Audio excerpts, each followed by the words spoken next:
Shalom pemirsa setia semua kitab suci. Terima kasih ya sudah klik video YouTube ini.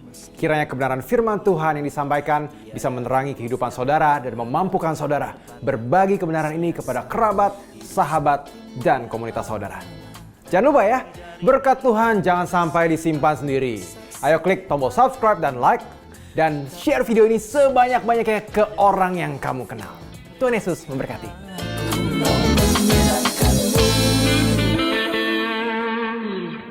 Saya punya pertanyaan. Silakan. Diketahui bahwa Tuhan itu pengasih dan penyayang, jadi bagaimana dia bisa membiarkan kejadian aneh yang Anda baca ini? Bahwa 2 beruang akan keluar dan membunuh dan mencabik-cabik 42 anak laki-laki. Ada hal lain yang membuat saya heran di ayat 24 kita membaca, dikutuknyalah mereka demi nama Tuhan. Benar. Apakah ini anak-anak kecil? Apakah mereka pantas menerima kematian langsung ini? Mohon ungkap misteri ini. Sebenarnya sebelum kita menjawab pertanyaan ini, jika kita mengetahui latar belakang kejadiannya, mungkin kita tidak akan merasa terkejut sama sekali. Pertama-tama ini terjadi di kota Bet-El atau daerah Bet-El. Dan ini adalah salah satu dari 2 pusat penyembahan berhala pada zaman Yerobeam. Yerobeam membesarkan 2 anak sapi, satu di Dan, satu di Bet-El. Di Bet-El ini adalah pusat dan benteng paganisme. Meskipun Betel. Meskipun Bet-El yang berarti rumah Tuhan, setidaknya arti nama itu harus dihormati. Ahab yang jahat datang setelah itu. Adapun mereka yang mengetahui tradisi Yahudi dikatakan bahwa Ahab dan Izabel berpasangan setelah mereka menikah dan memulai sekolah besar untuk para nabi Baal. Untuk memuridkan mereka sehingga dari situ akan datang nabi-nabi bagi Baal dan imam-imam bagi Baal. Jadi, orang-orang ini adalah anak-anak lulusan sekolah Baal, lulusan dari sekolah berhala.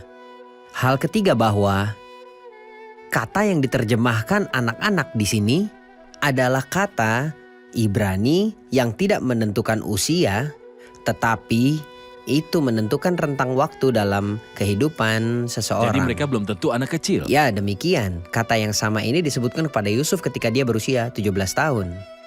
Dan Ishak ketika dia berusia 38 tahun.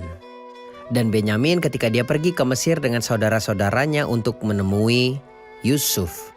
Juga putra-putra Isai ketika Samuel memberitahu dia, apakah semua anakmu di sini? Jadi kata itu tidak menentukan usia tetapi periode waktu dalam kehidupan orang tersebut. Sebuah periode artinya pemuda. Jadi mereka bukan anak-anak atau anak kecil seperti yang dianggap beberapa orang.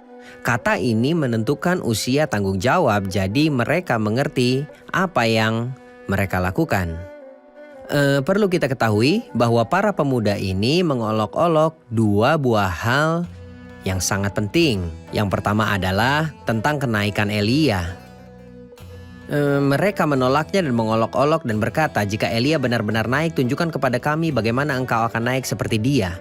Jadi mereka mengejek dan kita tahu bahwa kenaikan Elia adalah melalui kenaikan ilahi. Jadi mengejek tentang kenaikan Elia adalah mengejek Tuhan sendiri.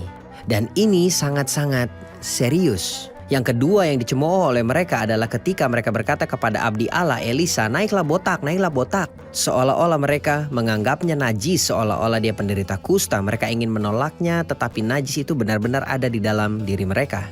Ketika Elisa mengutuk mereka dalam nama Tuhan, Alkitab menulis kalimat ini kepada kita dengan sengaja seolah-olah Roh Kudus ingin memberitahu kita, ini bukanlah balas dendam pribadi dari Elisa bahwa dia mengutuk mereka.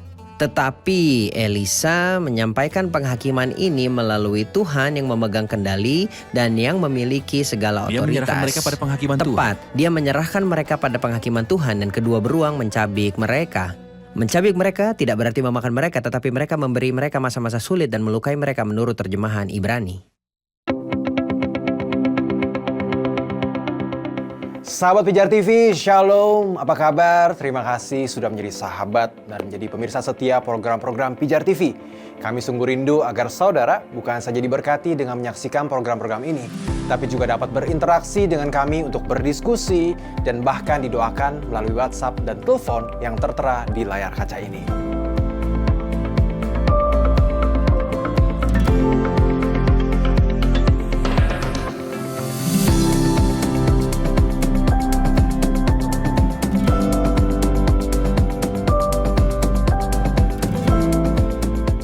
Hubungi kami sekarang melalui WhatsApp.